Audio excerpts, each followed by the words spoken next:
always wondered what the upper deck on a 747 looks like on the inside, and now I do. That is suave. Of course, they probably don't all look like that, especially not anymore. Pretty neat. Turns out this was also the film set for their 2018 safety training video.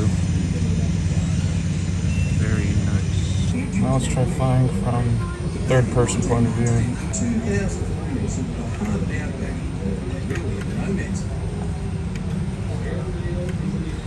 Not much going on.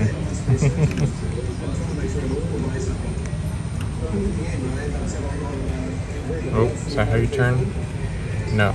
I don't know, I can't figure it out. Here we got uniforms over the years.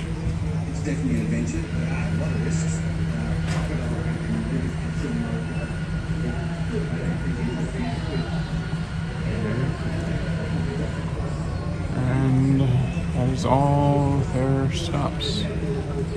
At least used to be. I don't think maybe they still go to all those places, I'm not sure. I've never seen Qantas in Boston, I don't think. That's my local airport. This is one of the first quieter engine designs for airliners.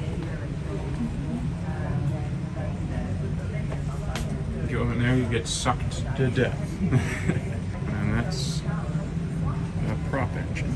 In 1924, this is what the modern airline cabin was like. That's lovely. That's obviously economy class. That's business class. And this is the big boy engine, Rolls Royce. And that is massive. Wow. Headed out airlock, greeted by the Australian tumbleweed. Let's see what we got out here. Woohoo. That's a funky looking plane.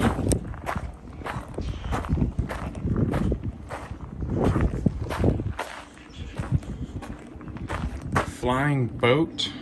That's cool.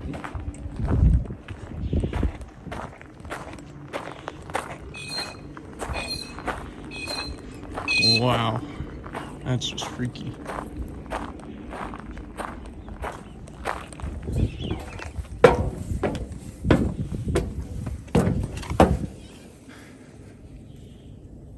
Can't really see what's in there.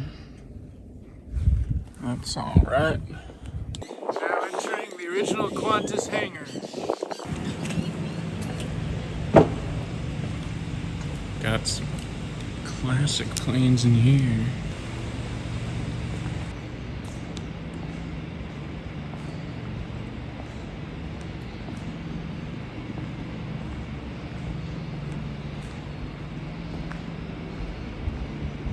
Can I get a ticket out of here, please?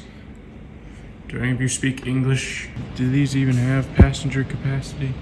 We'll find out. This one looks like it might. Oh, that is weird. Alright, going in. Is this first class? Oh. Nice. Oh, there's a toilet. Pretty good view. Let's see what we got for toilet. Lavatorial luxury. Okay.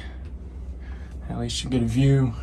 This behind me was Qantas's very first plane. Single seater, single engine. Maybe used to carry mail. The Avro.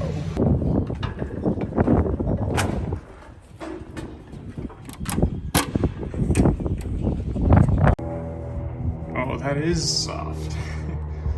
And you said, what, 1.5 million rivets? That is correct, yes. Wow. Soft.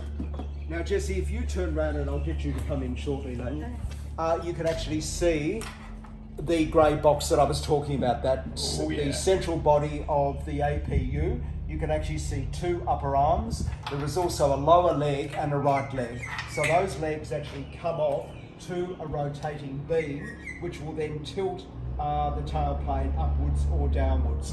Now, right up the top, you can see a series of horizontal cables and vertical cables.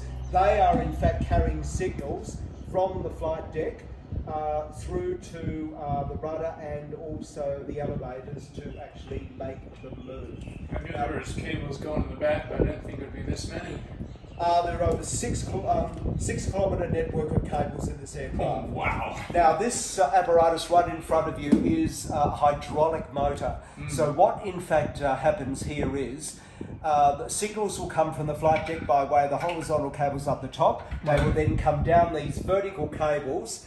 Now, if the pilots are wanting to climb to 35 or 43,000 feet, what will actually happen is the collar right at the top there will actually come down the screw, which will then result in the front of the tailplane coming down, and that will actually hold the nose in an upward climb.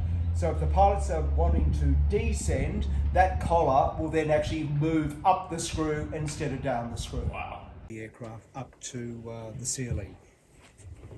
So in terms of COVID-19, the internal environment of the aircraft is actually quite a safe.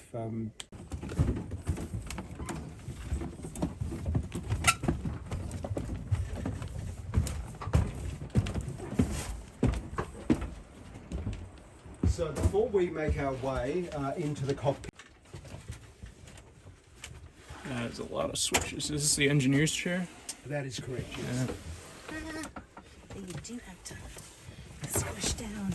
Now, what you need to do is to position your leg, is to move your seats in. This controls. Oh, look at that. Those control the rudder, right? Yes. Generally 4 to 5 hour cycles, yes. So 900 switches and buttons in here. I'm currently in the Captain's Cook Lounge, whatever. This kind of looked like this in its prime. I don't know how long this plane's been here. Yep, got here in 2002. Walking on the wing.